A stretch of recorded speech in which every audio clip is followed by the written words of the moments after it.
Un vent glacial, porteur de l'odeur âcre des pins et de la terre gelée, balayait une maison de campagne isolée aux abords de la forêt d'Aubrac. C'était une bâtisse de pierre et de bois, solitaire, qui semblait retenir son souffle face à l'immensité blanche et silencieuse de l'hiver.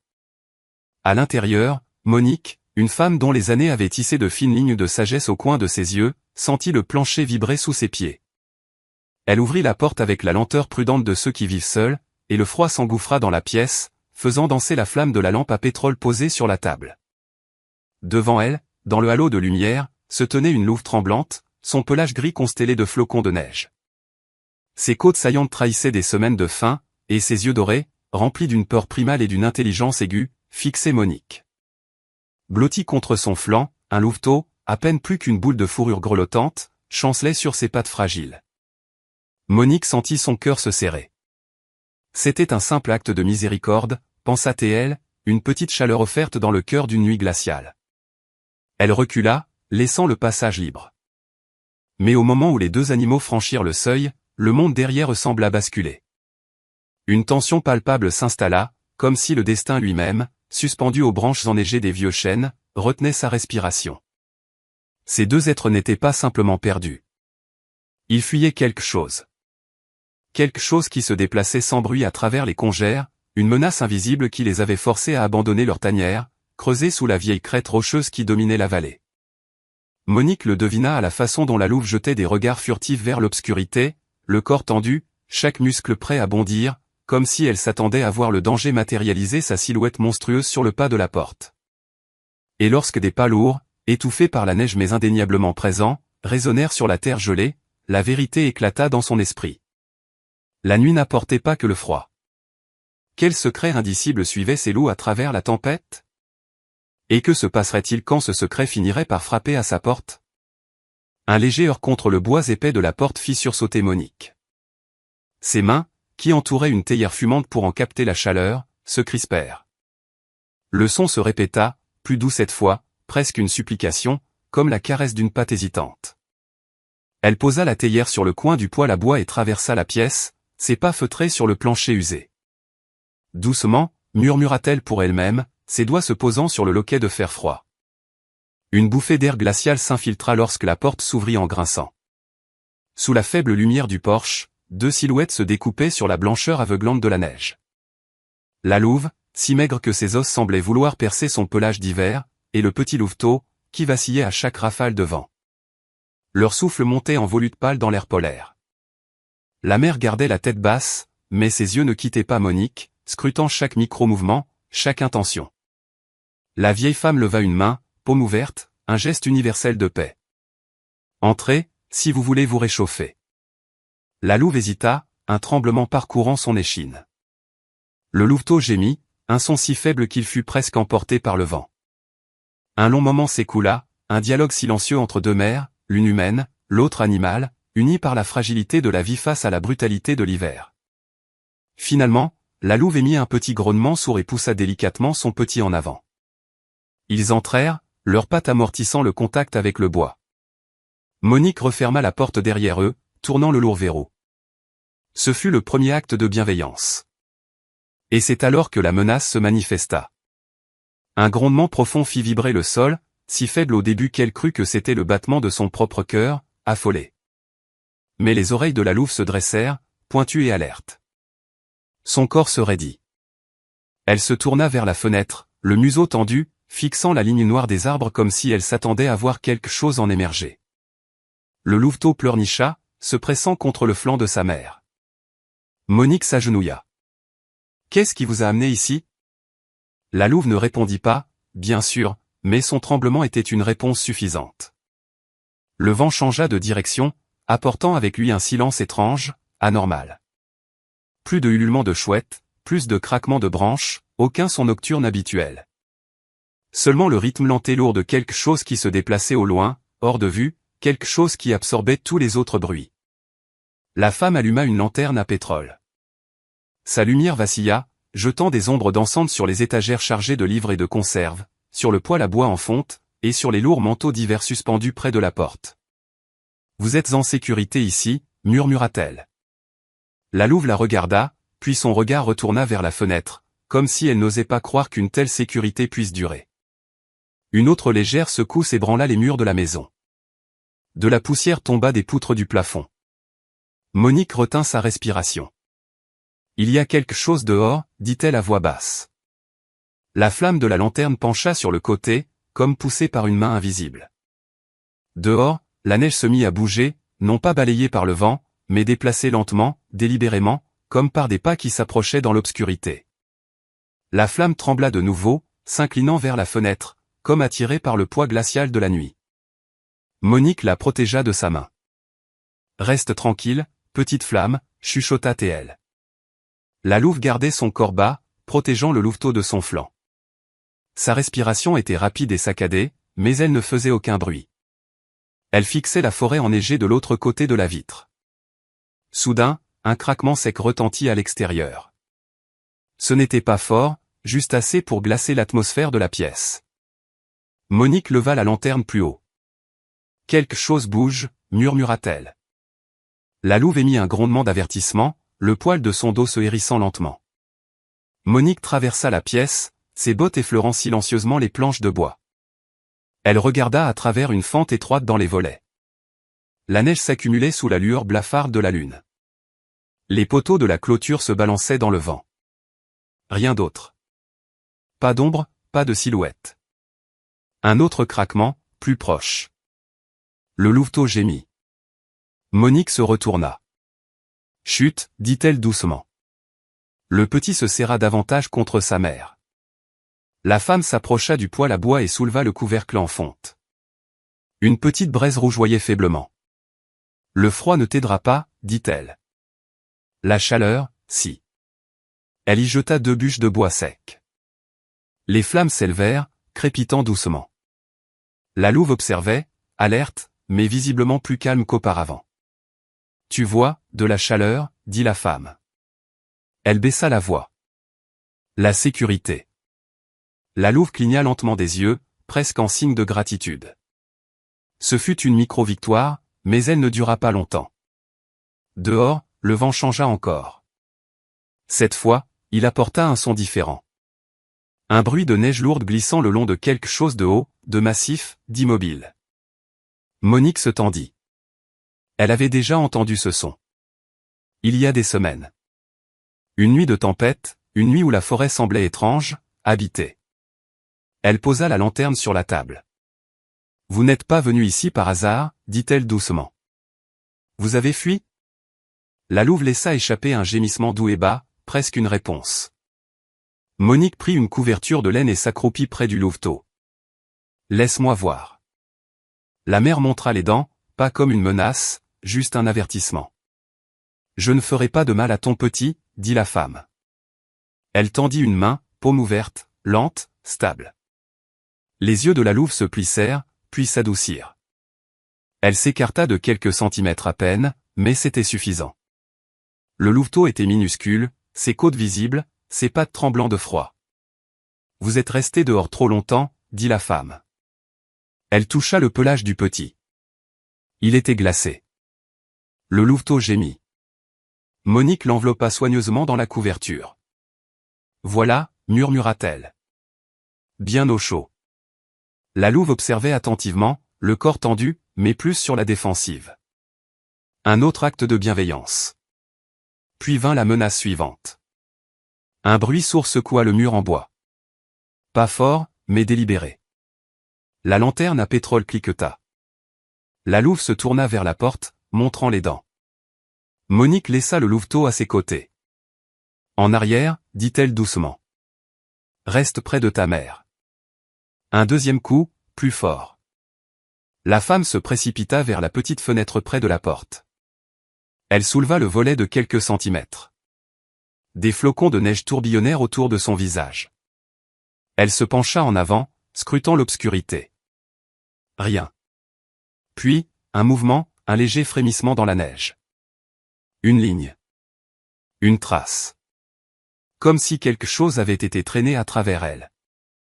Son souffle se coupa. Des empreintes, murmura-t-elle, toutes fraîches. La louve gronda, un son profond et grave. Monique referma rapidement la fenêtre.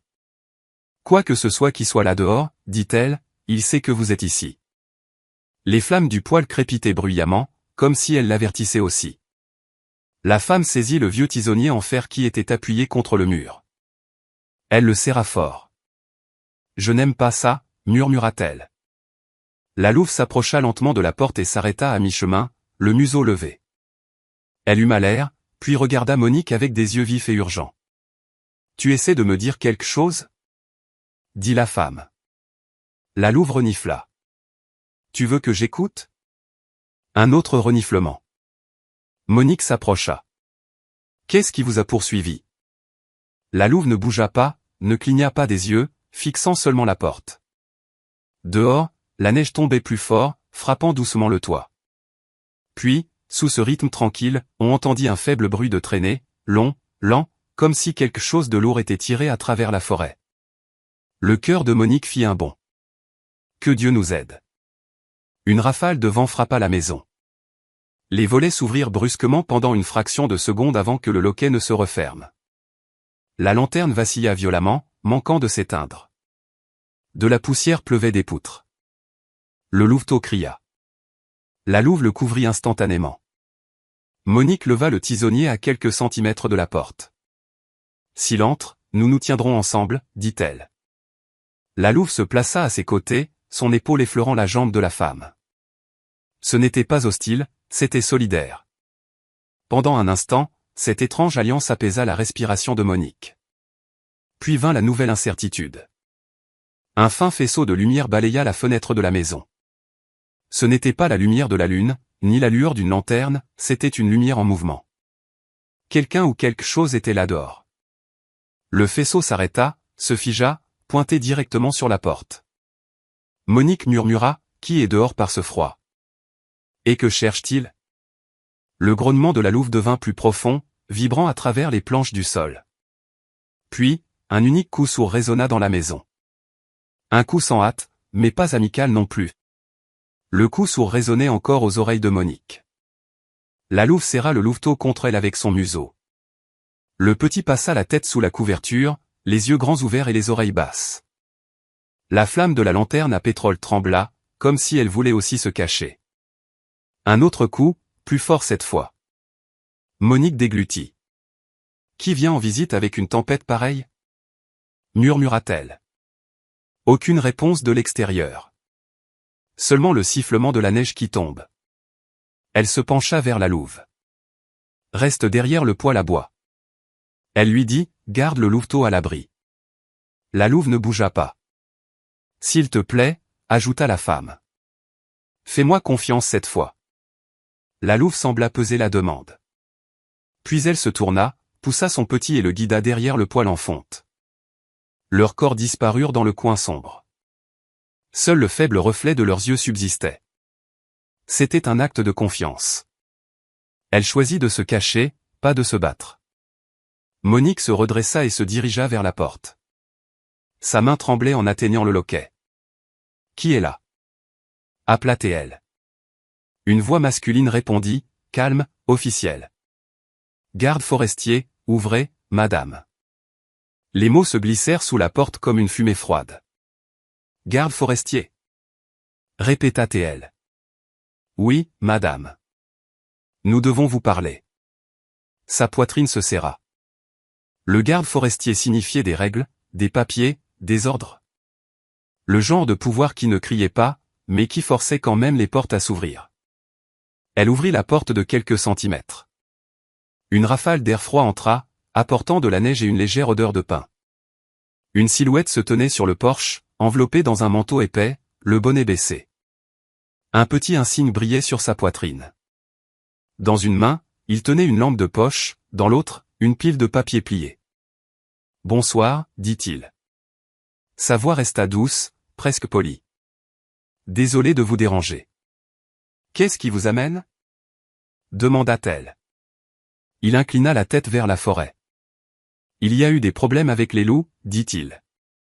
Ils ont pris du bétail. Une tanière a été trouvée près de la crête. Nous vérifions les maisons et les granges, juste pour nous assurer que personne n'est en danger. » Le pouls de Monique battait fort dans ses oreilles.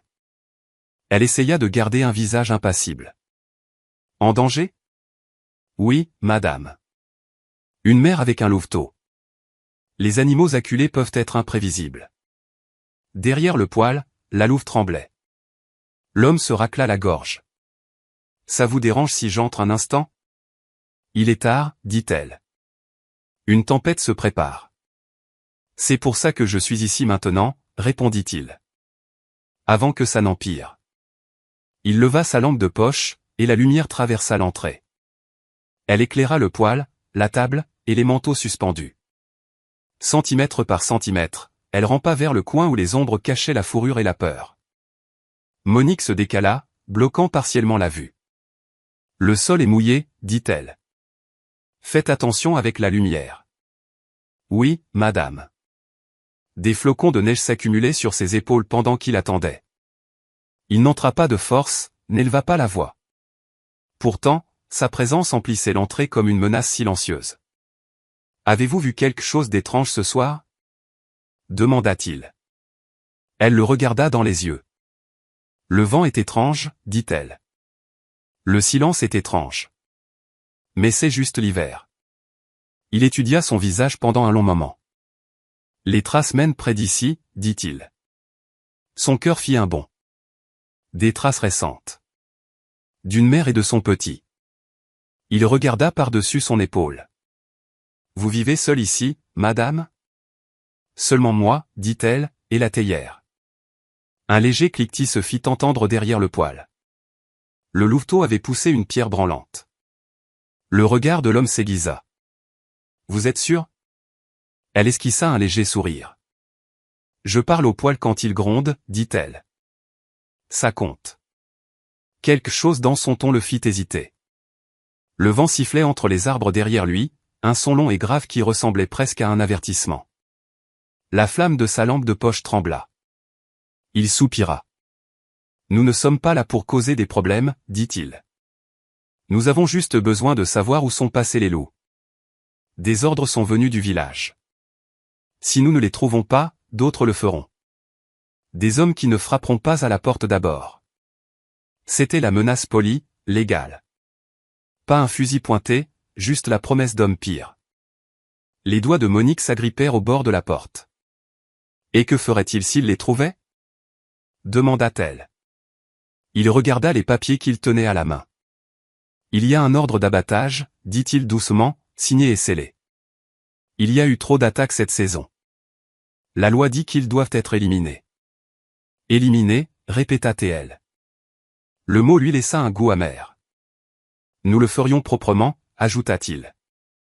Rapidement, sans souffrance. Mieux que ce que les autres feraient. Derrière le poêle, la respiration de la louve s'accéléra.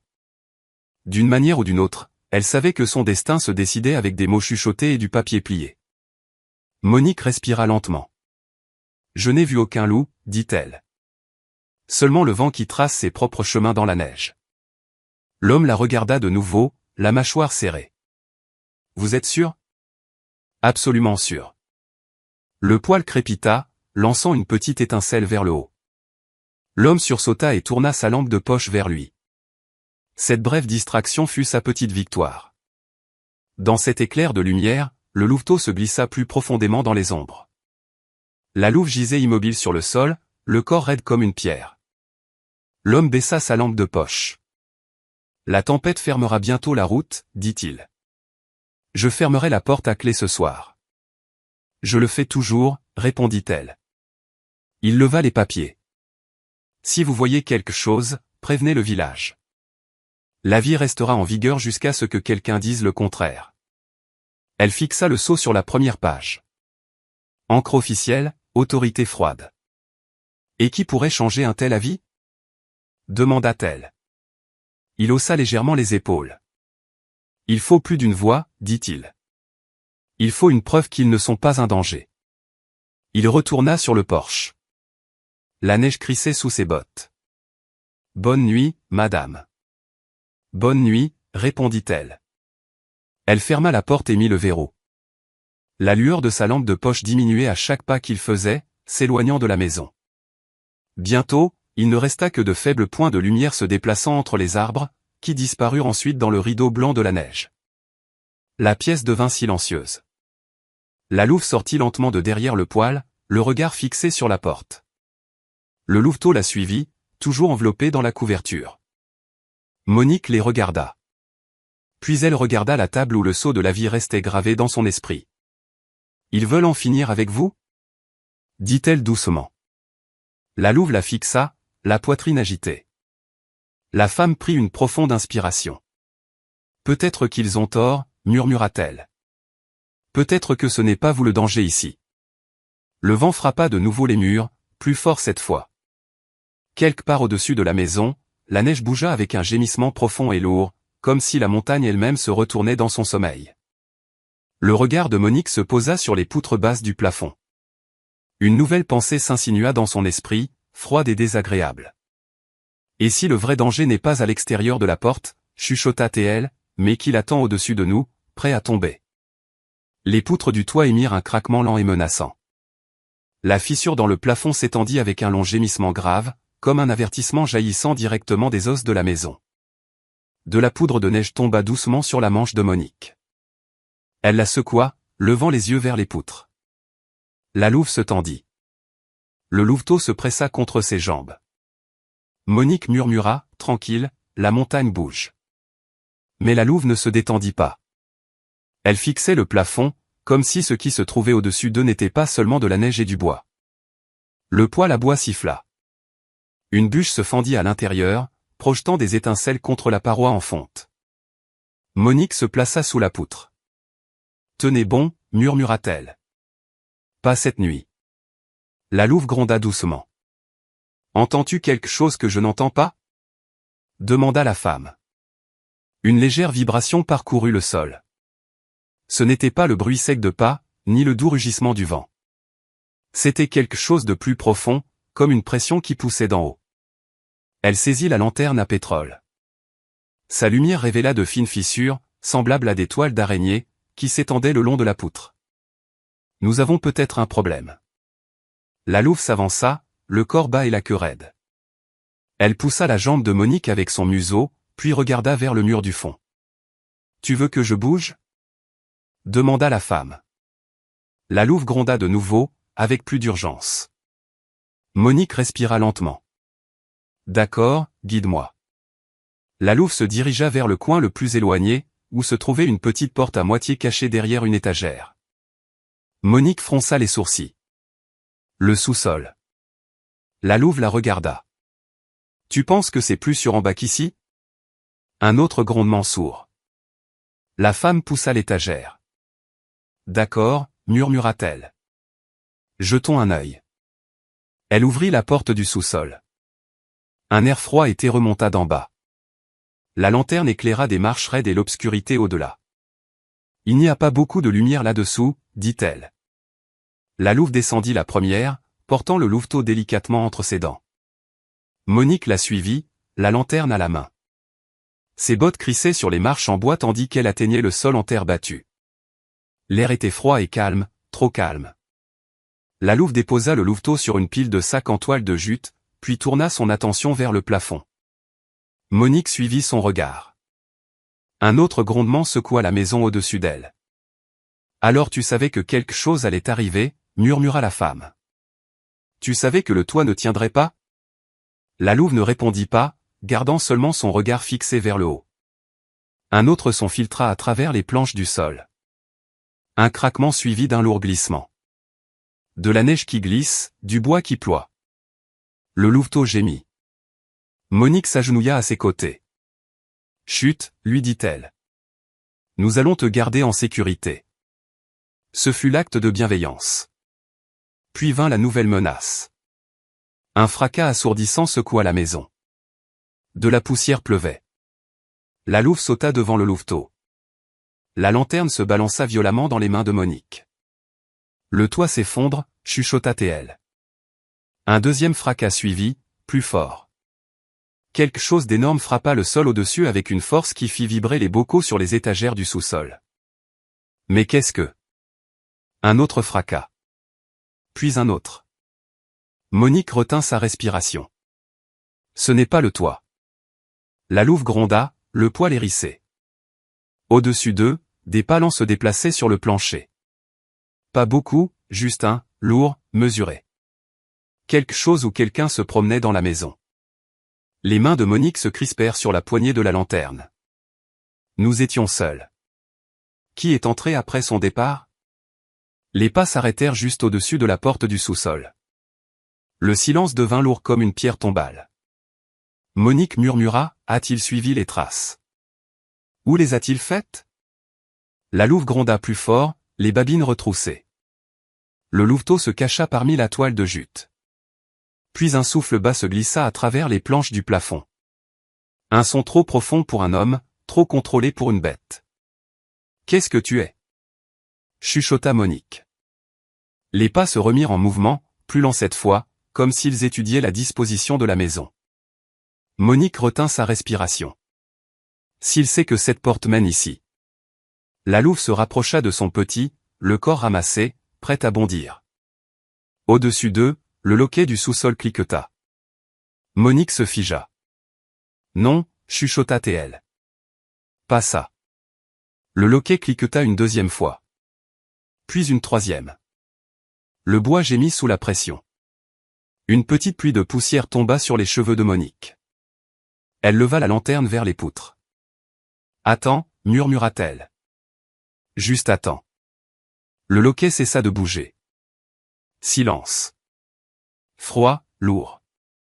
Les oreilles de la louve bougèrent. Elle huma l'air, puis aboya brusquement. Monique secoua la tête. Silence. Mais la louve aboya de nouveau, plus insistante. Monique se pencha vers elle. Qu'est-ce qu'il y a? Qu'est-ce que tu sens? Un nouveau son résonna au-dessus d'elle. Du métal. Un grattement, une traînée. Comme du fer traîné sur du bois. Le sang de Monique se glaça. C'est le crochet de la lanterne du garde forestier, chuchota-t-elle. Il l'a laissé près de la porte. La louve laissa échapper un grognement profond, ses crocs brillant à la lumière de la lanterne. Quelque chose a le crochet, dit la femme. Quelque chose fouille la pièce. Le grattement s'arrêta. Un seul élanconnement résonna au-dessus du sous-sol. Ce n'était pas aléatoire, pas fortuit. C'était un signal. Monique respirait par saccades. Il sait que nous sommes en dessous. La louve fit un pas en avant, la poitrine basse, prête à défendre. La lanterne à pétrole clignota et s'éteignit presque. Une ombre se déplaça sur les planches du sol. Grande, délibérée, impossible à identifier. La voix de Monique tremblait. Quelle sorte de créature? Fouille une maison comme un homme, mais suit les loups comme une proie? L'ombre s'arrêta juste au-dessus de leur tête. Un long craquement se glissa le long des planches. Quelque chose commençait à forcer le passage. Le plafond gémit à nouveau, plus fort cette fois, comme si quelque chose de lourd appuyait dessus avec un poids lent et intentionnel. La louve se plaça entre Monique et les escaliers, son corps raide, rempli de muscles et d'avertissement. Le louveteau se cacha sous les sacs en toile de jute, sa petite poitrine se soulevant et s'abaissant rapidement. Monique leva la lanterne. Sa lumière vacillait contre les poutres rugueuses. Reste calme, chuchota-t-elle.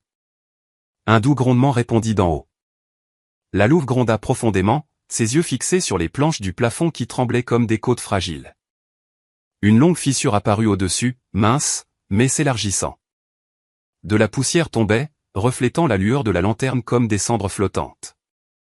Monique murmura, quelque chose est en train de casser. Le grognement de la louve se transforma en un aboiement d'avertissement. Les pas reprirent, lents, lourds, délibérés. Ils traversèrent du coin le plus éloigné de la maison jusqu'au-dessus de la porte du sous-sol. Le poids de celui ou de ceux qui marchaient au-dessus fit ployer les planches de bois. Monique recula, son cœur battant la chamade. Ne bouge pas, chuchota-t-elle. La louve s'accroupit, les oreilles plaquées contre sa tête. On entendit un autre cognement. Une fois, 2 fois, 3 fois. Rythmique, déterminé. Monique déglutit. Il teste les planches. La louve gronda de nouveau. La lanterne vacilla, s'affaiblissant alors qu'un courant d'air glacial traversait la cave. Monique la serra plus fort. Tu sens ce froid? La louve laissa échapper un souffle aigu. Puis vint un bruit de grattement, une lampe traînée sur le sol, comme si du métal était tiré. Monique le reconnut instantanément. C'est encore le crochet, chuchota T.L. Il l'a enlevé du mur. Le grattement s'arrêta juste au-dessus d'elle. Monique et la louve restèrent complètement immobiles. Le sous-sol devint silencieux. Puis, une voix basse, rauque, humaine mais pas tout à fait. Je sais, dit-elle d'une voix rauque. Je sais que vous êtes en bas. Le sang de Monique se glaça. La louve laissa échapper un grognement sauvage. La voix continua, à peine audible. Mère. Louveteau. Rendez-les.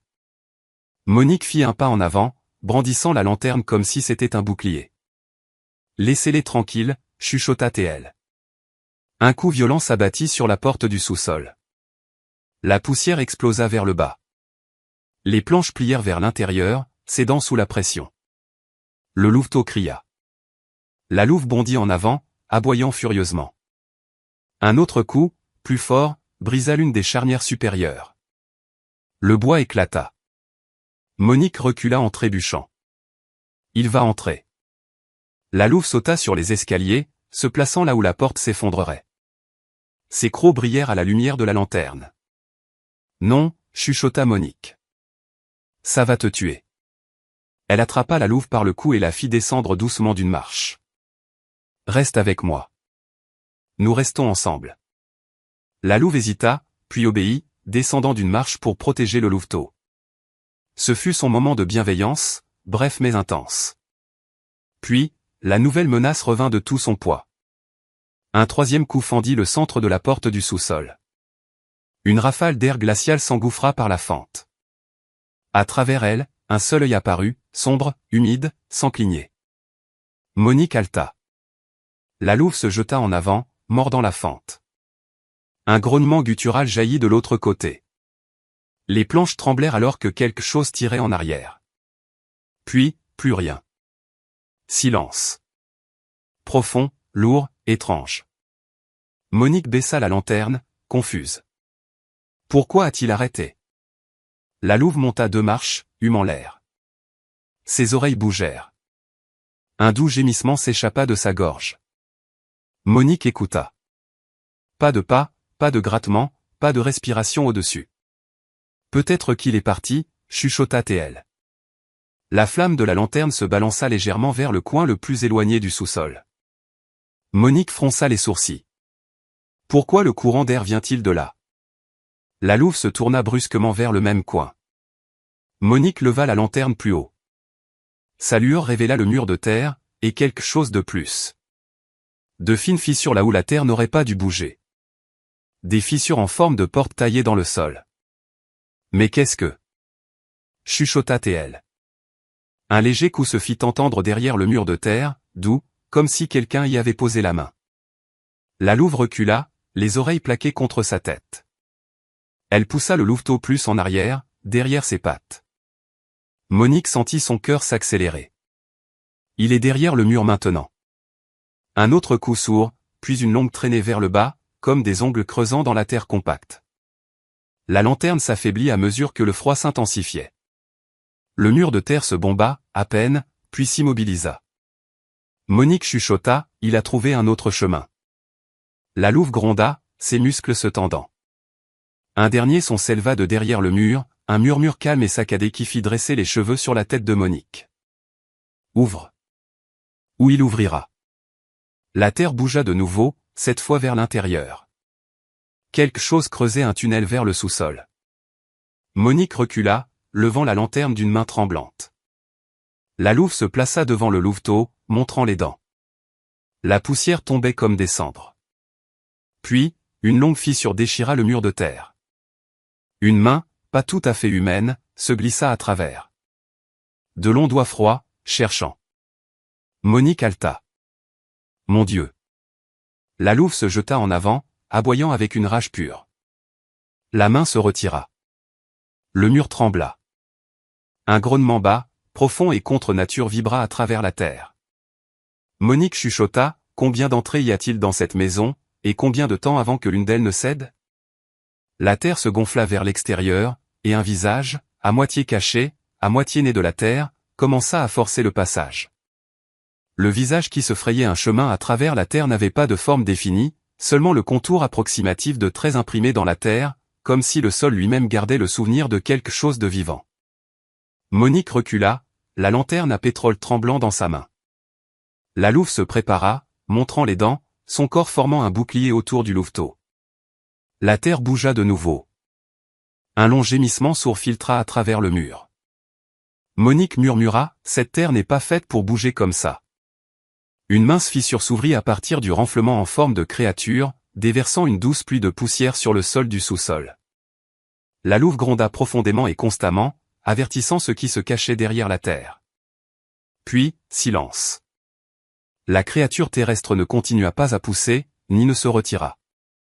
Elle resta simplement là, comme si elle écoutait. Attendait.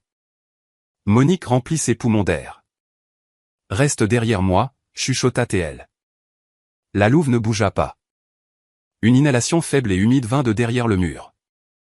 Monique serra fort la lanterne. « Tu n'as rien à faire ici. » Pendant un moment, il n'y eut pas de réponse. Puis un murmure sec, comme de vieilles feuilles. « Rends-moi ce qui est à moi. » Monique fit un pas en avant. « Ils ne sont pas à toi. » Un grondement vibra à travers le sol. « Ils sont à toi. » La louve aboya brusquement, coupant le mot murmuré en deux. Le mur de terre trembla. La forme bombée pressa de nouveau, plus fort cette fois.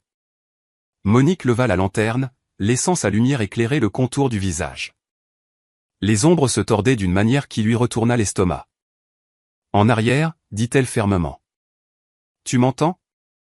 En arrière. » La créature s'arrêta.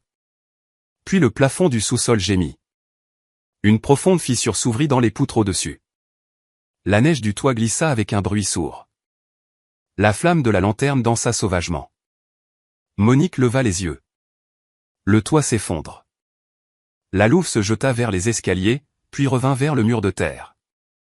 Elle était indécise entre les menaces. Monique tendit la main et toucha l'épaule de la louve. « Nous partons, dit-elle. Maintenant. » La louve gronda doucement, mais la suivit, attrapant délicatement le louveteau entre ses mâchoires. Ils montèrent à mi-chemin des escaliers du sous-sol avant qu'un autre coup violent ne frappe le mur de terre derrière eux. La terre vola en une pluie violente. La créature était en train de percer le mur. Monique poussa la porte du sous-sol de quelques centimètres vers le haut. La neige et l'air glacial se précipitèrent par l'ouverture. « Pousse, dit-elle. Allez. Sortons de ce trou. » La louve poussa la porte avec sa tête. Monique poussa plus fort. Les charnières grincèrent, mais tinrent bon. Encore une fois. La louve gronda puis chargea la porte. Le bois se détacha de la charnière tordue. La porte s'ouvrit avec fracas, donnant sur la maison au-dessus. L'air froid de la nuit se déversa dans les escaliers. Ce fut leur petite victoire, minuscule mais suffisante. Ils se précipitèrent dans les ruines de la pièce principale. Le toit s'était partiellement effondré. La neige recouvrait le sol. Le vent traversait l'ouverture comme une lame de rasoir. La lumière de la lanterne vacillait entre les poutres brisées et les planches déchiquetées. Monique murmura, « Que le ciel nous protège. » La louve déposa le louveteau derrière une table renversée, puis scruta la pièce de ses yeux vifs. Ses oreilles se tournèrent vers la cave. Les coups d'en bas devinrent plus forts, plus proches, plus rapides. Monique regarda autour d'elle. « Nous ne pouvons pas rester ici. Cette chose connaît la pièce. » La louve aboya une fois, brièvement et urgemment, comme si elle était d'accord. La femme attrapa son lourd châle d'hiver et le jeta sur le louveteau, enveloppant le minuscule corps contre le froid. « Tiens bon, » chuchota Théel au petit. Un craquement soudain déchira l'air. Les marches du sous-sol plièrent alors que quelque chose s'écrasait sur le sol. La terre éclaboussa toute la maison. Un long gémissement traînant s'éleva de l'obscurité. Monique se figea. Il se relève. La louve sauta devant elle avec un grognement. La lanterne clignota, crépita et faillit s'éteindre avant de se rallumer. Quelque chose grattait contre le dessous des planches brisées du sol, lent, rythmique, presque pensif. Puis vint une voix, plus claire cette fois. Mère. Mon louveteau. La louve se jeta vers le son, aboyant avec une fureur sauvage, mais les planches tinrent bon. Pour l'instant. Monique attrapa la louve par le cou. Non, tu ne peux pas te battre contre le sol. La louve gémit, la frustration brûlant dans ses yeux. Nous partons, dit Monique. Nous laissons cette maison derrière nous. Un autre coup traversa les planches. Une main pâle, longue, difforme, avec des articulations étranges, brisa la surface. Les doigts s'agrippèrent au sol de la maison. Monique haleta, la louve gronda, le louveteau pleura. Le sol siffla comme un souffle entre des dents serrées. La femme se redressa. C'est ma maison, dit-elle d'une voix tremblante. Tu ne commandes pas ici. La main se tordit, se tourna, s'étira vers le louveteau. La louve se jeta en avant et mordit les doigts qui s'étendaient vers lui, les déchiquetant. Un cri jaillit de sous le sol, grave et saccadé, déchirant l'air comme du métal brisé. La main se retira sous les planches. La terre pleuvait à travers les fissures. Quelques secondes de silence suivirent, un silence horrible, expectant. Monique murmura, il n'arrêtera pas. La louve gronda. Monique enveloppa le louveteau dans son châle et le serra contre sa poitrine. Alors nous fuyons. Elle poussa la porte de la maison. Une rafale de vent glacial hurla dans la pièce. La neige fouettait le seuil. La louve sortit la première. Monique la suivit. Derrière eux, les planches du sol de la maison se bombèrent vers le haut. La créature était en train de sortir. Le vent les frappa comme un être vivant, aigu, impitoyable, plein de glace qui leur cuisait la peau. La louve baissa la tête contre la tempête, son pelage fouetté par les rafales. Monique serra le louveteau enveloppé contre sa poitrine, le protégeant sous son châle. Derrière eux, la maison gémit. Un gémissement long et profond, comme du bois suppliant sa pitié. La louve aboya une fois, la pressant d'avancer. J'arrive, dit Monique, haletant à cause du froid. Continue. Ils avancèrent péniblement dans la neige, s'enfonçant profondément. La tempête avala le chemin presque instantanément. La flamme de la lanterne crépitait violemment, mais elle la protégea de sa main. Un coup violent éclata derrière elle. Elles se figèrent toutes les deux. La maison trembla. Les planches se brisèrent. Un rugissement, ni animal ni complètement humain, déchira la nuit. Monique murmura, il est sorti. La louve gronda bas, les yeux rivés sur la porte brisée. La neige tourbillonnait, épaisse dans l'air, cachant tout ce qui se trouvait au-delà de quelques pas. Mais ils l'entendirent, quelque chose qui rampait sur le sol, lent et lourd, se libérant du puits du sous-sol comme une chose ressuscitée. Monique força ses pieds à avancer. Nous continuons. Pas de retour en arrière. La louve resta à ses côtés, pas à pas, même si chaque fibre de son corps la poussait à se retourner et à se battre. Ils avancèrent entre les arbres, dont les branches chargées de neige se penchaient sur eux comme des sentinelles froides et silencieuses. Soudain, Monique siffla fort. La louve s'immobilisa, les oreilles dressées. Un faisceau de lumière traversa la tempête, faible, en mouvement. Puis un autre faisceau, puis un troisième. Des lampes de poche. Des voix suivirent. Dispersez-vous. Les traces vont dans cette direction. Cherchez la mer. La louve gronda doucement. Monique murmura. Les gardes forestiers cherchent toujours. À travers la neige tourbillonnante, des silhouettes se dessinèrent. Manteaux sombres, des insignes brillant faiblement à la lumière de la tempête. Ils portaient des lampes de poche et de longs bâtons, des fusils de chasse enveloppés dans des toiles. Un homme cria, nous les trouverons ce soir. Les ordres sont clairs. Un autre répondit, vérifiez chaque creux et chaque monticule de neige. Pas d'erreur. Le cœur de Monique battait fort. S'ils vous attrapent, chuchota-t-elle à la louve, ils suivront ses papiers. La louve se serra contre la jambe de Monique, comme si elle comprenait. Le louveteau gémit sous le châle. Chut, murmura Monique. Nous te garderons au chaud. C'était de la bienveillance. Mais la menace ne tarda pas à arriver. Le faisceau d'une lampe de poche se rapprocha dangereusement, éclairant la neige à leurs pieds. Halte. cria un homme. Je vois du mouvement. Monique retint sa respiration. La louve se tendit. Puis le faisceau de lumière s'éloigna, poursuivant une rafale de neige qui ressemblait à une forme, mais qui n'en était pas une. Fausse alerte, cria quelqu'un. Le vent nous joue des tours. Ils continuèrent. Monique expira en tremblant. Nous ne pouvons pas rester exposés. La louve se tourna vers la forêt plus profonde et aboya une fois. Tu connais le chemin, dit Monique. Montre-le-moi. La louve trotta devant, se frayant un chemin à travers la neige épaisse. Monique la suivit, serrant fort le louveteau. Les branches lui fouettaient les épaules. La neige tombait plus fort, formant un épais rideau blanc. Derrière eux, faible mais de plus en plus fort, quelque chose se déplaçait à travers la tempête. Ce n'étaient pas les gardes forestiers. Quelque chose de plus lourd, quelque chose qui traînait. Monique murmura, il nous suit. La louve accéléra le pas, les oreilles plaquées contre sa tête. Elle les conduisit vers un affleurement rocheux, de hautes silhouettes noires qui se dressaient sur la neige comme des dents acérées. La louve se glissa dans une fente étroite entre les rochers. Là-dedans ? Demanda Monique. La louve gronda doucement. Oui. Ils se faufilèrent à l'intérieur.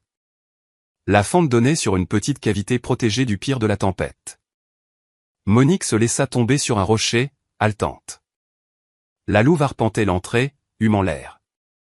Monique déballa le louveteau et frotta son petit corps. Tu es glacé, lui chuchota T.L. Reste avec moi. Le louveteau couina faiblement. C'est alors qu'ils l'entendirent. Un chant faible et étouffé. Ce n'était pas une mélodie, pas des mots, juste un bourdonnement grave et mélodieux qui se glissait entre les arbres comme le vent dans un cimetière. Monique frissonna. Quelle sorte de créature bourdonne dans une tempête ? La louve retroussa les babines. Le bourdonnement devint plus fort, plus proche, vibrant dans l'air froid. Puis, le faisceau d'une lampe de poche balaya les rochers. La voix d'un homme cria, « Il y a des traces ici.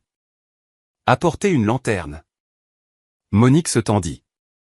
La louve se colla au sol. Une deuxième voix dit, « Des traces fraîches, grandes. Il y a quelque chose devant. » Le cœur de Monique se serra. S'il suivait ces traces, il se retrouverait face à face avec ceux qui les poursuivaient. Le bourdonnement changea.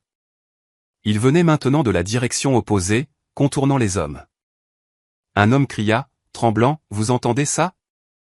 Un autre dit, « Le son se propage étrangement avec cette tempête. » Un troisième murmura, « On dirait que c'est derrière nous. » La louve regarda Monique. Monique murmura. « Il les chasse aussi. » Un bruit sourd et violent résonna dans la forêt, comme si un corps s'écrasait contre un tronc d'arbre. Les lampes de poche se balancèrent violemment. Les hommes crièrent, « Quelque chose bouge. Attention aux arbres. C'est proche, trop proche. » La louve gronda doucement. « Reste, » chuchota Monique. Puis on entendit un cri court, arraché de la gorge, coupé trop vite. Les lampes de poche se dispersèrent, les bottes piétinaient la neige. Un homme cria, « Retraite vers la crête. » Un autre cria, « Il est entre les arbres, bougez. » Le bourdonnement devint guttural, prédateur. Monique serra le louveteau plus fort. « Seigneur, protégez-nous. » Les oreilles de la louve se dressèrent. Elle aboya une fois en guise d'avertissement. Le bourdonnement cessa. La neige tombait dans un silence total. Puis, lentement et délibérément, quelque chose commença à marcher vers les rochers. Chaque pas était lourd, mesuré, sans hâte. Monique murmura, « Il vient. » La louve se plaça devant elle. La créature terrestre s'arrêta à 10 pas de là. Puis elle appela, avec la même voix douce et humaine qui était sortie des planches du sol de la maison. « Mère. Louveteau. À moi. » La louve gronda, le poil hérissé comme des flammes. Une ombre bougea contre la neige, haute, voûtée, étrange. Monique serra le louveteau et murmura, « Qu'est-ce qui est sorti en rampant de ce sous-sol ? Et pourquoi n'arrêtera-t-il pas tant qu'il ne vous aura pas ramené ?» L'ombre se pencha plus près. L'ombre s'approcha à travers la tempête, son contour changeant à chaque rafale de neige. Monique serra plus fort le louveteau sous son châle. La louve resta raide à l'entrée de la cavité rocheuse, le poil hérissé et les dents découvertes dans une promesse silencieuse et mortelle. La créature terrestre s'arrêta, comme si elle les étudiait. Monique murmura, « Reste immobile ». La louve ne cligna pas des yeux. Un souffle long et froid sortit de l'ombre, visible comme une colonne blanche dans la tempête. Ce n'était pas le souffle d'un homme, trop lent, trop lourd, trop profond. Puis la voix douce et traînante revint, « Mère. Louveteau. À moi. » Monique fit un pas en avant, tremblant de froid et de peur. « Ils ne t'appartiennent pas, dit-elle. » L'ombre bougea. « Ils m'ont été enlevés. » « Enlevés ? » « Ils se sont échappés, dit-elle. La peur les a chassés. » La créature laissa échapper un gémissement grave, un son étrangement triste, presque affligé. La neige tourbillonnait autour d'elle, révélant le contour de longs membres, d'épaules voûtées et de mouvements qui n'étaient ni animaux ni humains. La louve gronda plus fort, s'interposant entre Monique et la silhouette. La créature renifla bruyamment, un son offensé. Mère désobéissante. Elle inclina la tête. Louveteau volé. Monique secoua la tête. Ils ne se sont pas échappés. Un long silence suivit. La tempête se calma autour d'eux, comme si elle écoutait. Puis la créature répondit avec un murmure tranchant comme la glace. La mer appartient à la tanière. La louve se jeta en avant avec un grognement, montrant les dents. La créature recula brusquement, sa silhouette vacillant dans la tempête comme une ombre qui essayait de rester solide. Monique leva sa lanterne à pétrole. Sa lueur repoussa l'obscurité juste assez pour révéler la silhouette complète de la créature. De longs bras, une colonne vertébrale voûtée, une peau aussi s'en était une eau granuleuse comme de la terre compactée. Un visage sans contour défini, changeant comme du sable qui essaie de devenir humain. Monique haleta. « Toi. Tu n'es pas un chasseur. » La créature expira, et la neige autour de son souffle se figea dans l'air. La louve aboya furieusement. La créature répondit par un rugissement guttural qui secoua la neige meuble des branches au-dessus de leur tête. Le louveteau gémit à l'intérieur du châle. « Chut, mon petit, » murmura Monique. « Nous sommes là. » La créature se pencha en avant. « Rends-les-moi. »« Jamais, » dit-elle. La tempête hurla comme si la montagne elle-même était en désaccord. Soudain, la créature chargea. Rapide, incroyablement rapide, réduisant de moitié la distance avant que la louve ne se lance contre elle. Elle lui mordit le bras avec force, enfonçant profondément ses crocs. Mais la créature ne saigna pas. Son bras s'effrita comme de la terre sèche sous la morsure de la louve, puis se reforma, reprenant sa forme originale. Monique recula en titubant. Que les saints nous protègent. La créature écarta la louve d'un coup de main, pas assez fort pour la tuer, mais assez pour la faire tomber dans la neige. La louve se releva instantanément, boitant mais furieuse. « Reste là !» cria Monique. La louve aboya une fois, refusant. La créature s'approcha. Monique tendit la lanterne. « N'approche pas !» La créature siffla à la lumière. La flamme de la lanterne s'embrasa, brûlant plus intensément que la normale, projetant des rayons durs et tranchants sur la neige. La créature recula, le visage tordu de douleur. « Tu n'aimes pas la lumière » murmura Monique. La créature gronda. « La lumière nous détruit. »« Bien, » dit-elle, levant la lanterne plus haut. Mais la tempête souffla fort, frappant la flamme. Elle vacilla dangereusement. « Pas maintenant, » murmura-t-elle. « Pas maintenant, reste avec moi. » La créature se jeta en avant. Monique balança largement la lanterne. La flamme s'illumina juste assez pour brûler l'épaule de la créature. Sa forme se fissura et des morceaux de terre tombèrent. La créature hurla et recula de plusieurs pas. La louve sauta entre la femme et le monstre. Monique cria, « Va-t'en. » Cours. La louve aboya une fois. Non. Derrière eux, les lampes de poche des gardes forestiers réapparurent à travers la tempête. Des cris lointains parvenaient avec le vent. Par ici, j'ai entendu quelque chose. Attention à ce banc de neige. La créature se figea. Elle tourna la tête vers les lumières, puis vers Monique, puis vers la louve. Mère. Mère, reviens. Non, dit Monique, elle ne le fera pas. La forme de la créature se secoua violemment. La neige commença à se soulever autour d'elle, poussée vers le haut comme de la poussière prise dans un tourbillon de chaleur.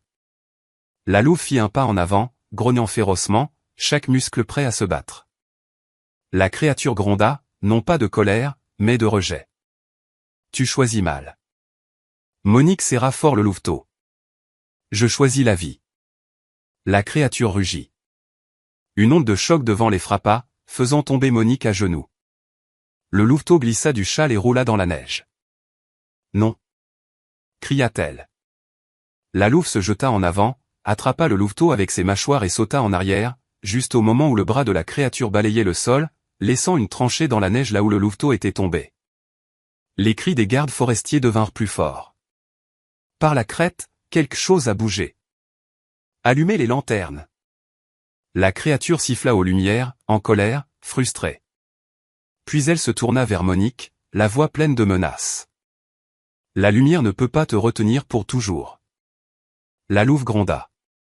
La créature s'évanouit en arrière dans la tempête, sa forme s'effondrant dans la terre qui se mélangeait à la neige tombante.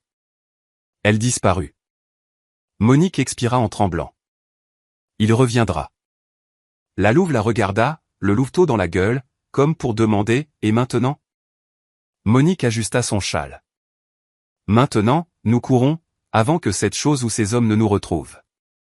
Derrière eux, les lumières de la forêt s'approchaient furtivement à travers la tempête. Trop près. Monique murmura, nous sommes piégés entre eux. Et ça? La louve se tendit. La neige bougea derrière eux. Une nouvelle ombre se dressa. La nouvelle ombre se dressa derrière eux comme un pilier sombre se frayant un chemin à travers la tempête. Monique retint son souffle en se retournant, la lanterne à pétrole tremblant dans sa main.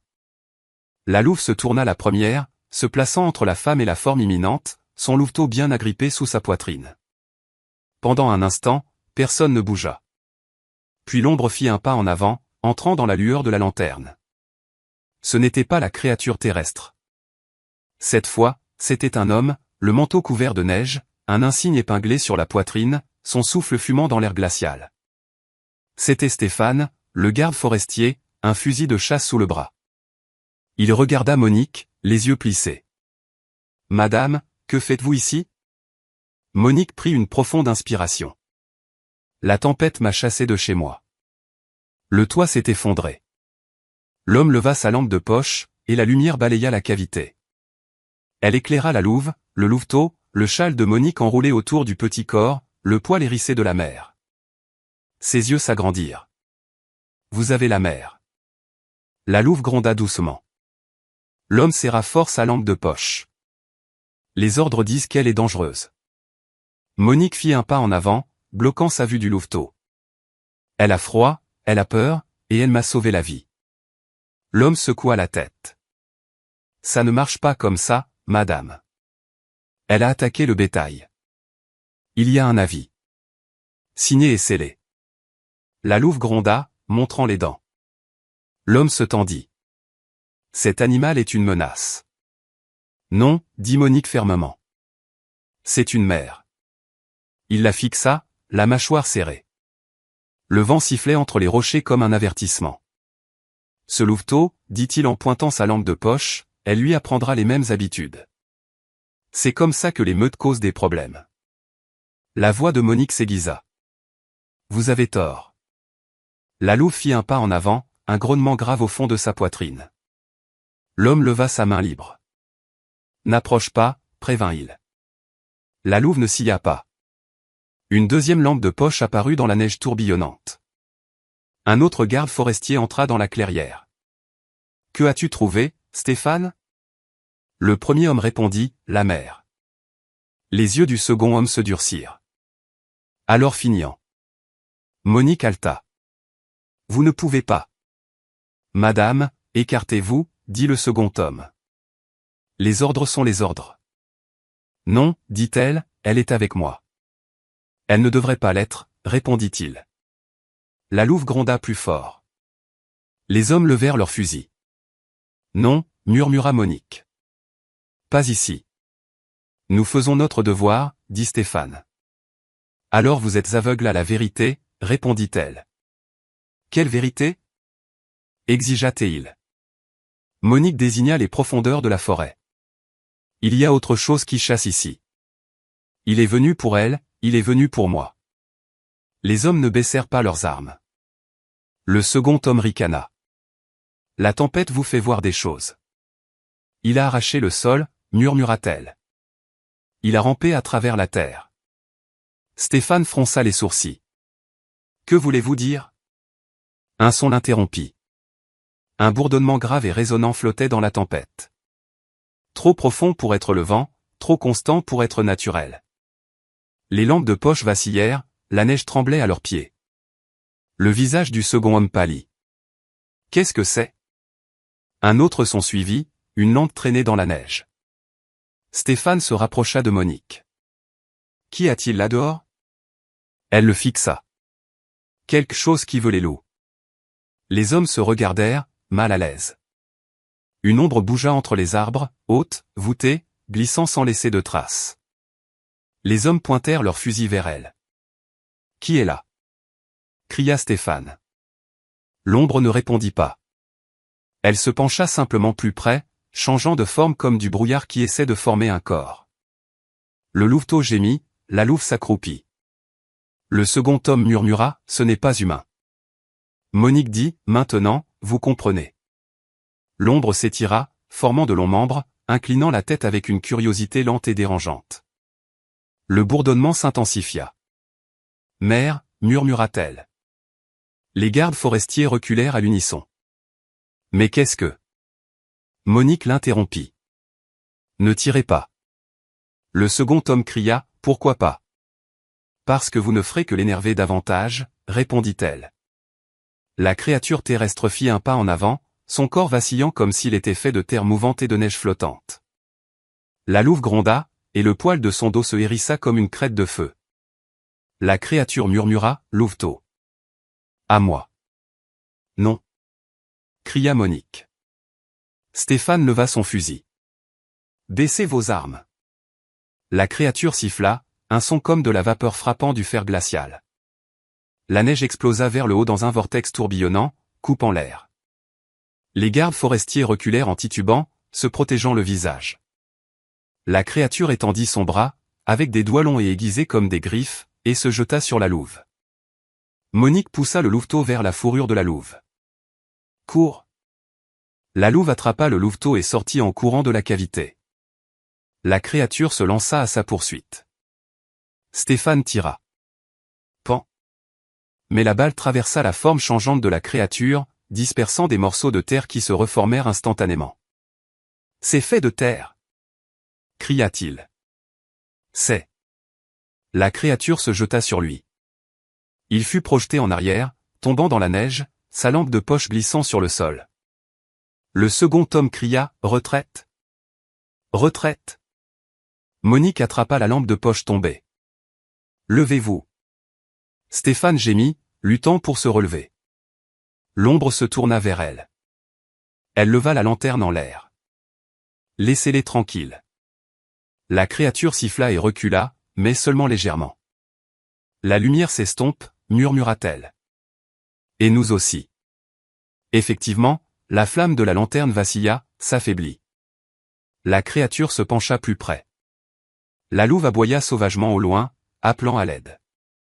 Monique murmura d'une voix tremblante, la lumière ne le retiendra pas. Qu'est-ce qui le fera alors?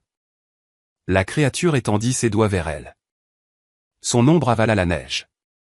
La neige fouettait les côtés alors que la créature se penchait vers Monique, ses longs doigts se courbant à la lumière de la lanterne. La flamme s'affaiblit jusqu'à devenir une flamme tremblotante, luttant contre le souffle froid qui émanait de la créature. Monique resta ferme, bien que ses jambes tremblent. La louve aboya depuis la lisière des arbres, un aboiement aigu et désespéré. Le louveteau gémit. La créature inclina la tête. Ma mère appelle. Elle demande de l'aide, dit Monique. Elle ne t'appelle pas toi. La créature bougea, ses membres coulant comme de la terre meuble. Ma mère m'appartient. Elle n'appartient à personne, dit la femme. Elle t'a abandonné. Un profond rugissement résonna dans la poitrine de la créature, faisant vibrer la neige sous ses bottes. Stéphane, le garde forestier à côté d'elle, se redressa avec difficulté, le visage pâle et ensanglanté. Qu'est-ce que c'est? Murmura-t-il. Des ennuis, dit-elle. La créature se tourna vers lui. Il recula en titubant. Éloigne-toi. La créature ne bougea pas.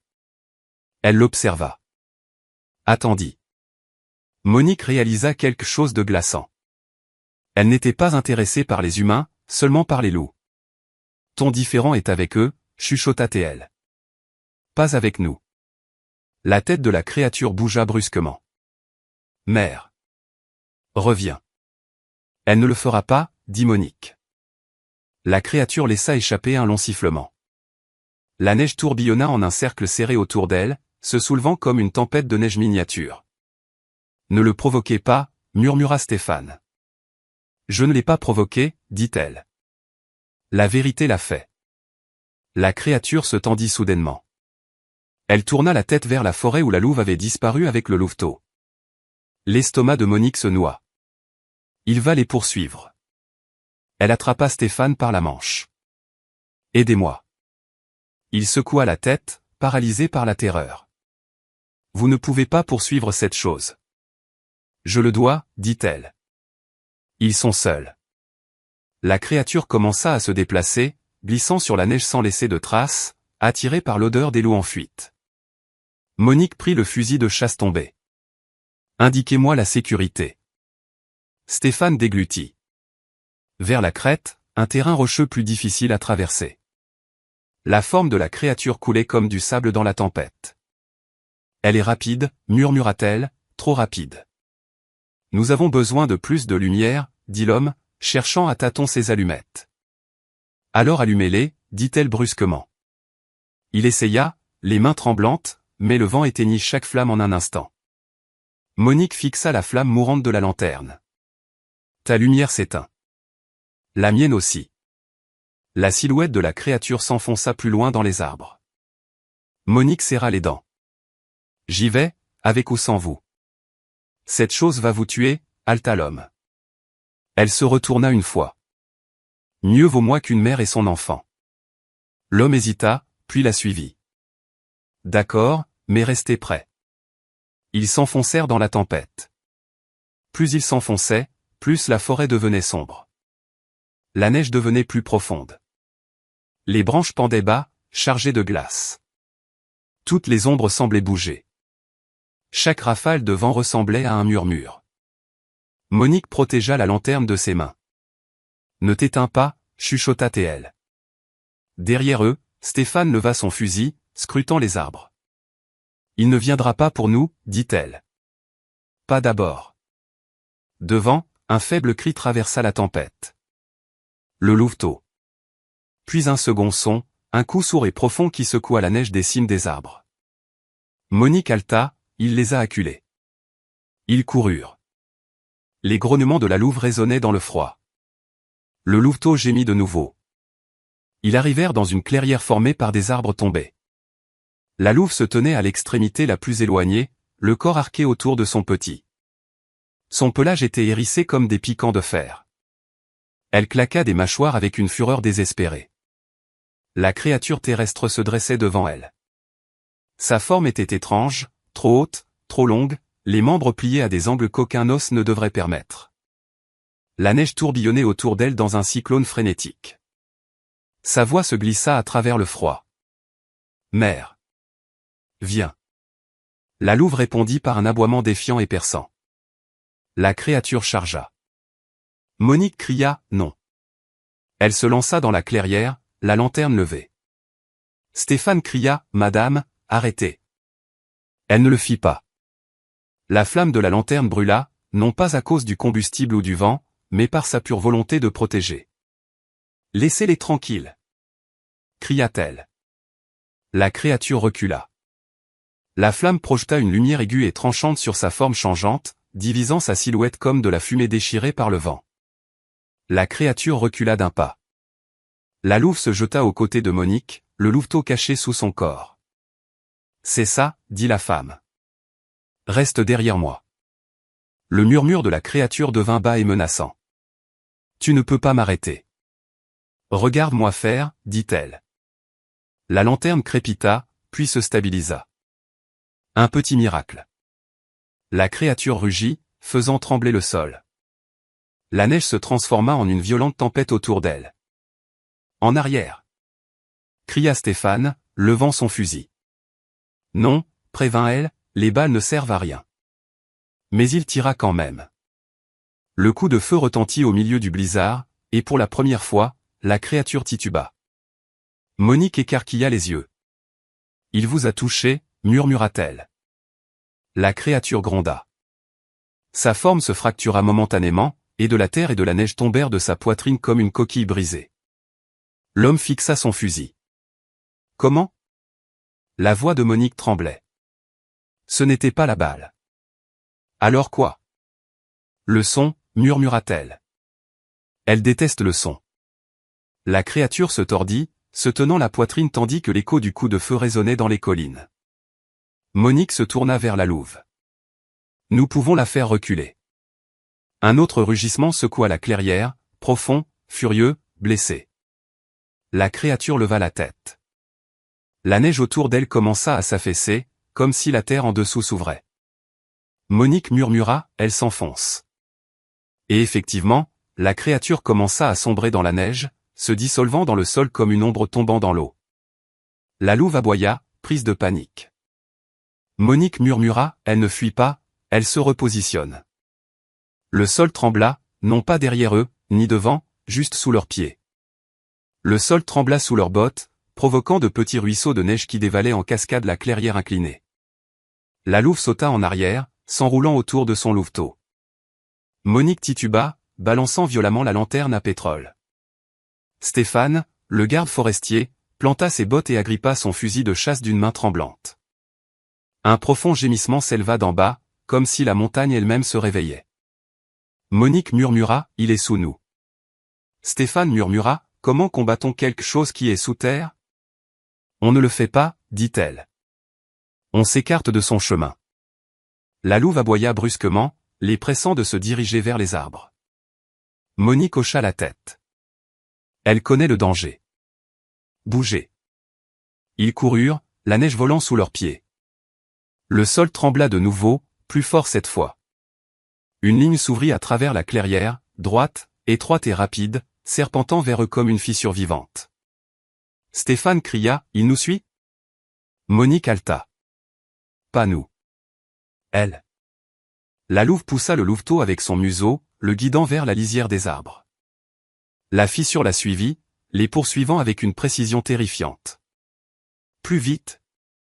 Cria Monique. Lorsqu'ils atteignirent les arbres, le sol derrière eux explosa. Une furieuse explosion de terre et de neige s'éleva comme un geyser. La créature terrestre se dressa du cratère, s'élevant sous la lumière de la lanterne. Sa forme vacillait entre les ombres et la terre. Ses membres se pliaient, se reformaient, s'étiraient. Monique se retourna. La créature siffla, sa voix déformée par la fureur. Mère. Renier.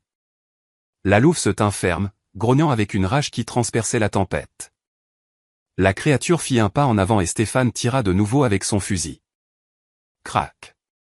Le coup de feu retentit dans la clairière. La créature tituba alors que le son se propageait dans son corps. Monique cria, encore. Utilise le son. Il tira une deuxième fois. Pan. L'explosion traversa le blizzard. La créature chancela, et des parties de son corps s'effondrèrent dans la neige. Monique vit sa chance et leva la lanterne. Tiens-le. La flamme s'éleva alors que la lanterne se balançait en avant, et la lumière traversa la tempête. La créature recula, le visage tordu. Monique se plaça devant la louve. Tu ne l'auras pas. La voix de la créature crépita comme de la glace qui se brise. Ma mère. Non, dit-elle. Elle est libre. Le sol trembla. Cette fois, pas à cause de la créature, mais à cause de la tempête qui se déplaçait au-dessus d'eux. Le vent rugissait entre les arbres, secouant la neige lourde. Les branches craquaient. Stéphane cria, il nous faut un terrain plus élevé. Non. Dit Monique d'une voix aiguë. Pas quand cette chose se déplace dans la terre. Un terrain plus élevé nous piégera. Alors où? Exigea Théil. Monique regarda autour d'elle, scrutant la clairière. La neige était trop épaisse, la tempête trop forte, la créature trop rapide. Puis elle le vit, une crête de pierre exposée, à moitié glissante à cause de la glace, mais libre de neige profonde. Pierre solide, impénétrable, dit-elle en pointant. Là. La paroi rocheuse. La louve aboya une fois, comprenant.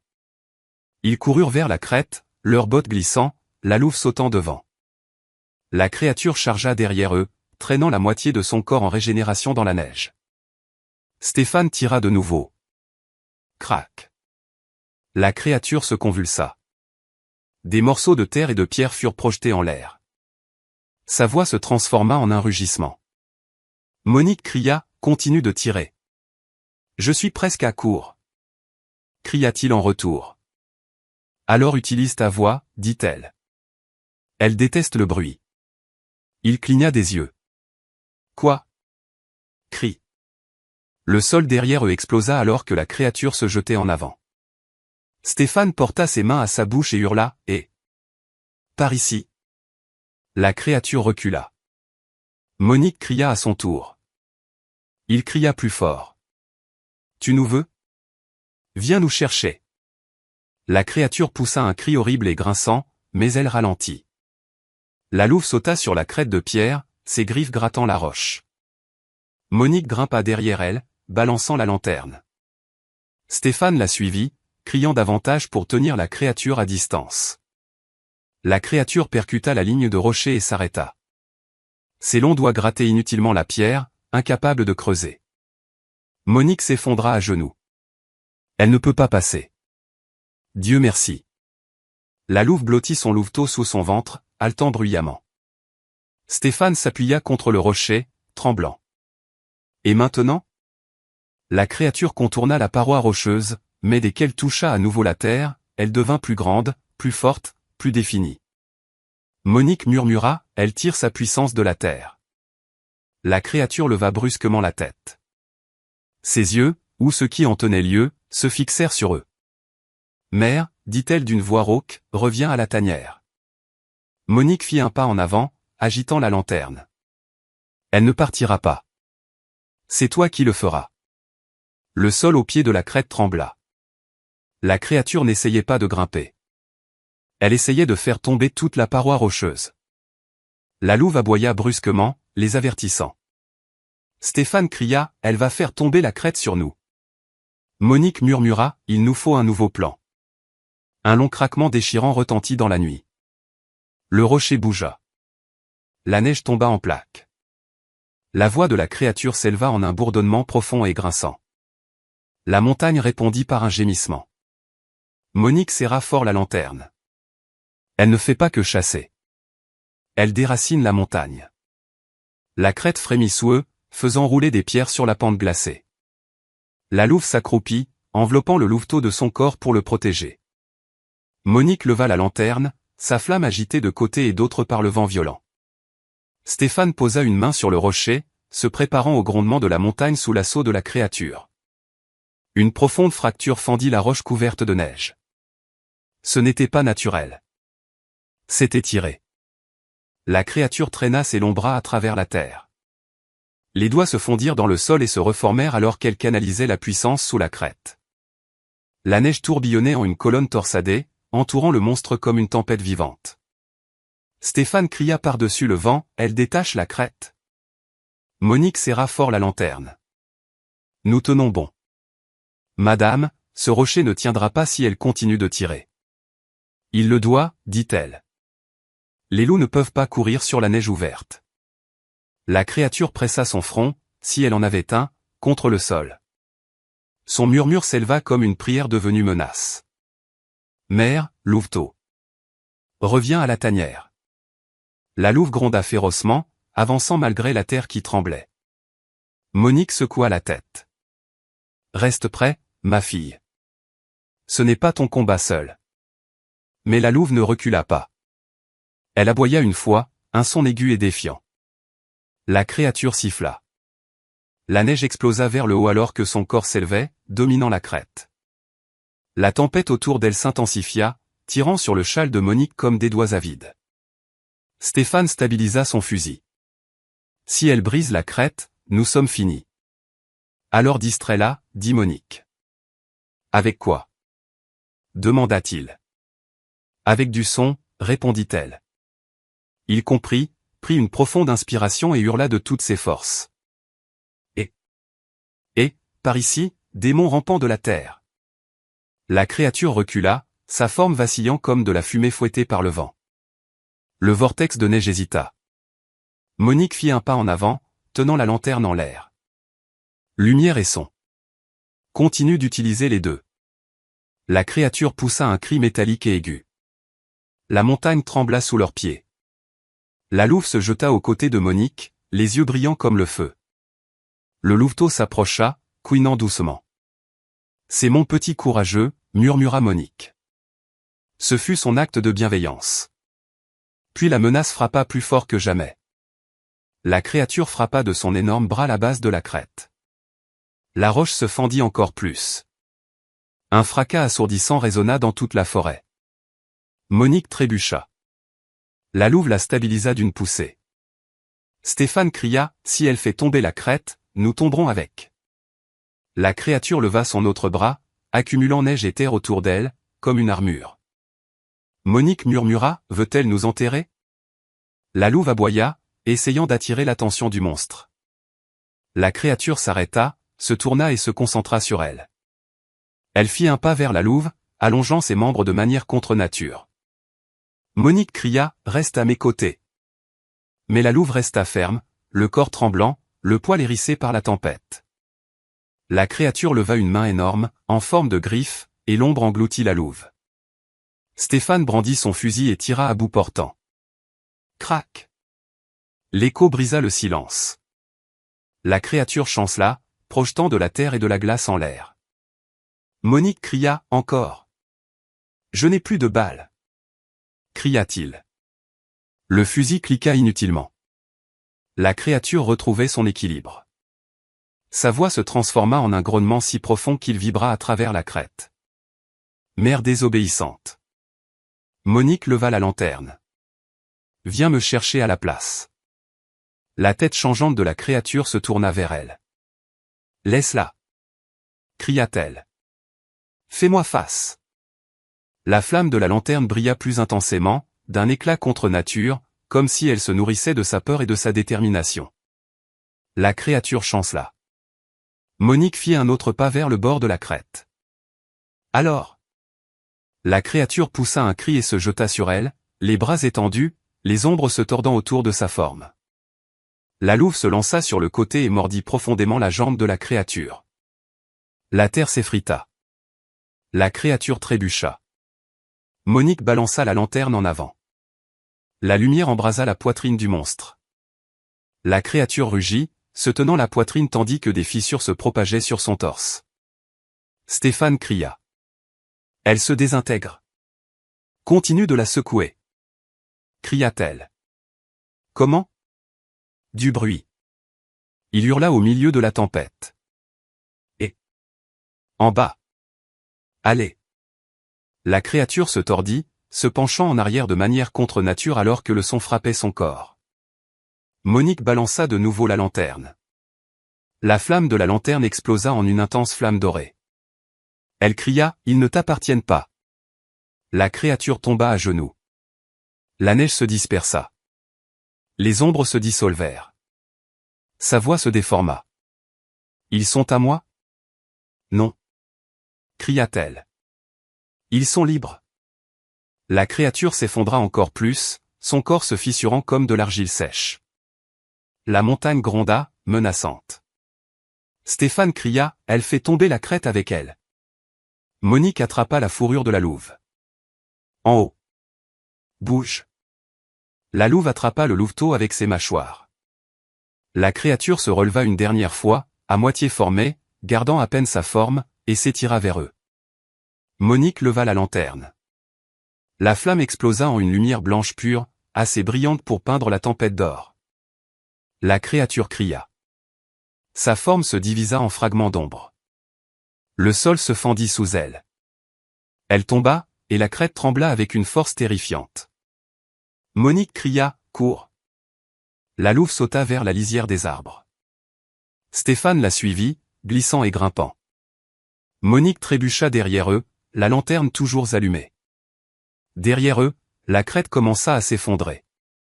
Des pierres qui se fissurent, de la neige qui glisse, la terre qui s'ouvre. Le dernier cri murmuré de la créature s'éleva derrière eux. Mère. Monique ne regarda pas en arrière. Mais la montagne, si. Et toute la pente commença à céder. La crête s'ouvrit derrière eux avec un son comme si la montagne se fendait en deux. La neige et les pierres dévalèrent en une avalanche rugissante. Monique trébucha en traversant la lisière des arbres, la lanterne allumée. La louve sauta en avant, le louveteau entre ses mâchoires. Stéphane la suivit, criant par-dessus le chaos. Bougez, bougez. Toute la pente s'effondre. Le sol vibra comme un tonnerre piégé sous terre. Les arbres tremblèrent, les branches se brisèrent, l'air se remplit de neige suffocante. Monique halta, ne vous séparez pas. Une violente secousse la fit tomber. Elle tomba lourdement sur la neige, la lanterne à pétrole lui échappant de la main. La flamme vacilla, mais ne s'éteignit pas. La louve s'arrêta net et courut vers elle, aboyant frénétiquement. Stéphane releva Monique par le bras. Allez, ne vous arrêtez pas. Un hurlement profond et furieux s'éleva de la crête qui s'effondrait. Un son trop déformé pour être humain, trop brisé pour être animal. La créature terrestre n'était pas morte. Monique murmura, elle est toujours en vie. La louve gémit, les oreilles plaquées contre sa tête. Une ombre surgit à l'intérieur du blizzard de neige qui tombait. Haute, tremblante, se levant des décombres comme quelque chose revenu d'entre les morts. Sa voix transperça la tempête. Mère. Stéphane cria. Elle remonte la pente. La créature rampa à travers l'avalanche, son corps s'effritant et se reformant à chaque mouvement. Chaque pas secouait la pente. La neige tombait de ses épaules comme des rivières de glace. Monique murmura, elle n'arrêtera pas. Pas tant qu'elle ne l'aura pas. La créature se jeta en avant, ses mains de terre et d'ombre grattant la pierre, sa voix se divisant en une douzaine de murmures. Mon louveteau. À moi. À moi. La louve gronda avec une telle férocité que l'air vibra. Stéphane leva son fusil de chasse vide. Il nous faut du bruit. Du bruit fort. Je n'ai plus de balles. Cria-t-elle. Nous n'avons pas besoin de balles, dit Monique.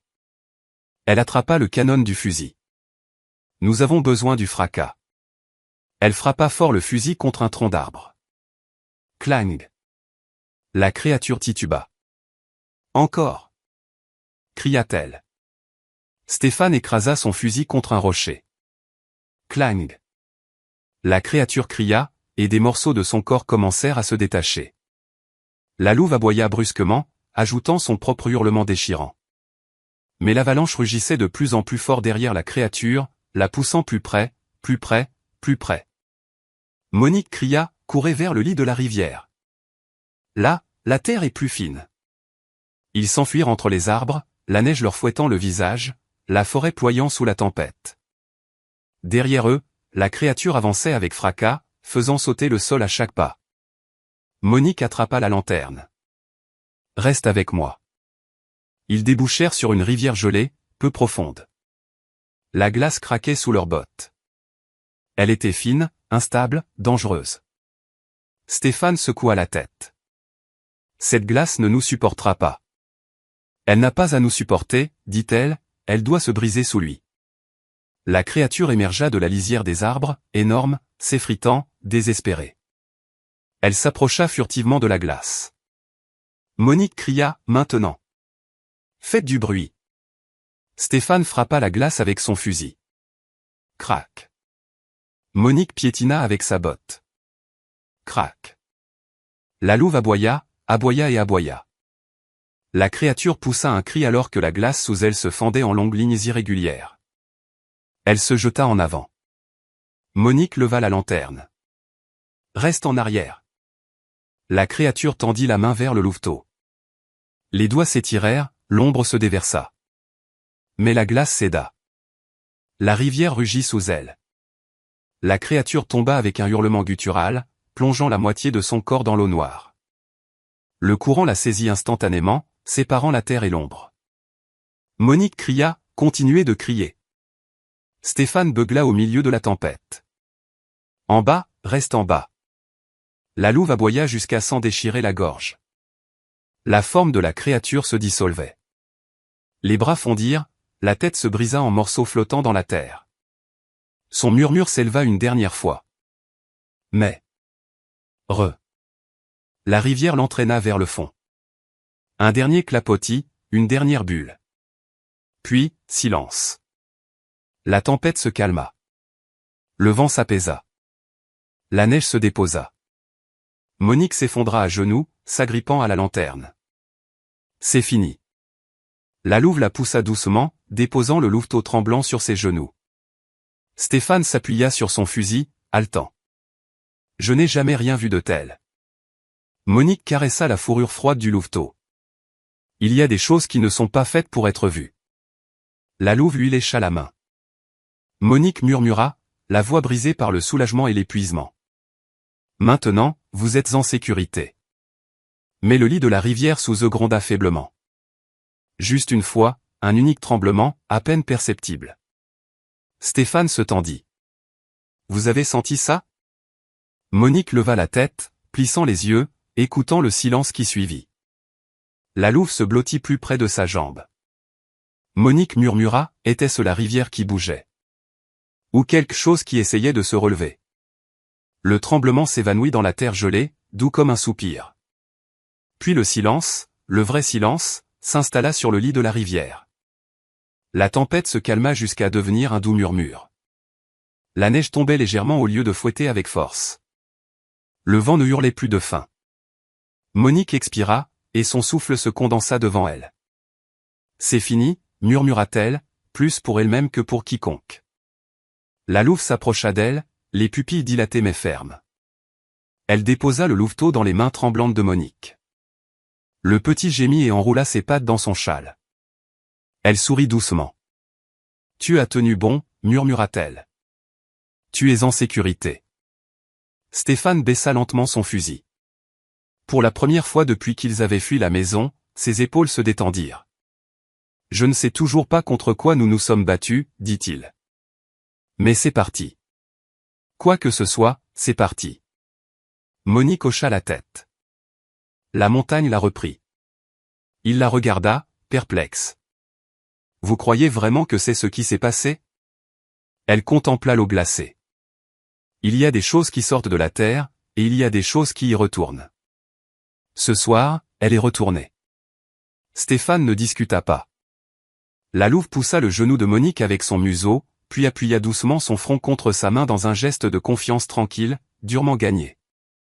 Monique caressa l'oreille de la louve, sentant la chaleur sous la fourrure. Je suis désolé que cela vous soit arrivé, chuchota-t-elle. La louve cligna lentement des yeux, comme si elle acceptait des excuses dont elle n'avait jamais eu besoin. Stéphane se racla la gorge. La vie sur la tanière. Je vais parler aux autres. Après ce soir, personne ne lui fera de mal. Pas après ce qu'elle a fait. Monique leva brusquement les yeux. Vous êtes sérieux? Il hocha la tête. Oui. Je dirais que les traces étaient fausses. Les attaques de bétail ont été mal interprétées. Ça arrive plus souvent que les gens ne l'admettent. Il esquissa un sourire fatigué. La vérité, c'est qu'elle nous a protégés autant que nous l'avons protégée. Monique lui toucha le bras. Merci. Un petit silence chaleureux s'installa entre eux. Les flocons de neige tombaient doucement. La lanterne brillait d'un éclat constant. La louve poussa son louveteau, l'encourageant à sortir du châle. Le petit passa la tête, observant le monde avec ses petites oreilles et son nez tremblant, puis grimpa sur la roche couverte de neige. Monique rit doucement. Quel courageux! Murmura-t-elle. La louve gronda avec affection. Elle lécha la tête du louveteau, le réchauffant avec de soigneux coups de langue. Le louveteau couina et se serra contre sa patte. Stéphane les observait avec un étonnement silencieux. Je n'aurais jamais pensé voir ça de près, dit-il. Pas les loups féroces, ça je l'ai vu. Mais les loups doux. Monique sourit. La douceur vient avant la férocité. Il en a toujours été ainsi. Ils restèrent assis un long moment sur la crête, laissant la nuit respirer autour d'eux. Le froid n'était plus aussi mordant. La vallée s'étendait, calme, couverte d'une douce couche de neige. Aucune ombre ne bougeait, aucun murmure ne venait du sol. La dernière trace de la créature avait disparu dans les entrailles sombres de la rivière. Finalement, la louve se redressa et poussa son louveteau vers la lisière des arbres. Elle jeta un dernier regard à Monique, un regard long, stable et reconnaissant. Monique porta sa main à son cœur. « Va, ma fille. La forêt est de nouveau à toi. » La louve inclina la tête, puis se retourna et guida délicatement son louveteau vers l'abri des arbres. La neige effaçait leurs traces aussi vite qu'il les laissait, ne laissant qu'une faible trace à la lumière de la lune. Monique regarda jusqu'à ce que la dernière lueur de fourrure disparaisse derrière les pins. Stéphane soupira. « Vous retournerez au village demain matin. »« Ce soir, je resterai près de la rivière, » répondit-elle. « Je m'assurerai que le sol reste silencieux. »« Vous faites autant confiance à la montagne que ça ?» Elle sourit. « Je fais confiance au loup. » Une douce brise souffla, chaude cette fois, aussi douce qu'un murmure sur la joue. La tempête était passée. Stéphane se tourna vers la crête. « Vous les avez sauvés, dit-il. Peu de gens auraient essayé. » Elle secoua la tête. « Ils m'ont sauvé d'abord. » Il hocha la tête, acceptant cette vérité. Ils restèrent ensemble un moment de plus, la lanterne brillant entre eux d'une lumière constante et paisible. Monique murmura, « Toutes les tempêtes passent. Même les étranges. » La neige se posa sur leurs épaules comme une bénédiction. Stéphane murmura, « Rentrons. » Le calme est enfin revenu. Elle hocha la tête et ramassa la lanterne. Sa flamme brûlait, chaude, n'étant plus une arme, juste une lumière contre l'obscurité. Alors qu'ils s'éloignaient du lit de la rivière, les arbres se balançaient doucement, murmurant en paix au lieu d'avertir. Et loin dans la forêt, la louve leva le museau et poussa un hurlement doux et tranquille, non pas de peur ou de deuil, mais de gratitude.